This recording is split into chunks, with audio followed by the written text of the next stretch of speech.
So let's talk about domestic violence, whether it's physical abuse, sexual abuse, financial hardship. When I hear stats that one woman is murdered every 8 days by their significant other, we pretend that this doesn't affect all of us because it's out of sight, it's out of mind, that's somebody else's household.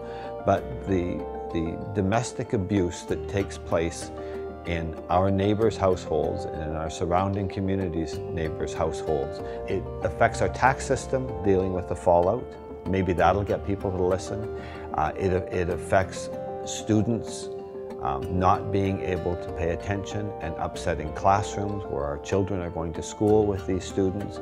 And I think that we're just at a point in society that we can't be the typical passive-aggressive Canadians. I think it's time that we acknowledge that silence is endorsement. If you think that there's abuse happening on your block, bring it up to a social worker, bring it up to somebody that can deal with it. But we can't just turn a blind eye to it anymore because we're seeing the fallout, and I think we have to get preventative and proactive and start really early with kids. And then we have to go to the other end of the spectrum where we've maybe been ignoring it and start to deal with it with open communication. So Chimo's goal is to create second stage housing in Richmond. So if you look at a mother wanting to look after the safety of her children and has to leave the household due to domestic abuse or violence of any sort, there should be zero tolerance. There's nowhere to go.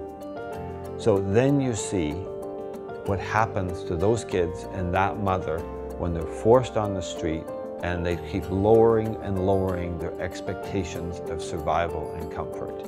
So what Chimo's goal is that there be second stage housing in Richmond, and when a mother wants to leave a home, she doesn't have to live on the street or keep lowering and lowering her standards and the abuse that happens to her children.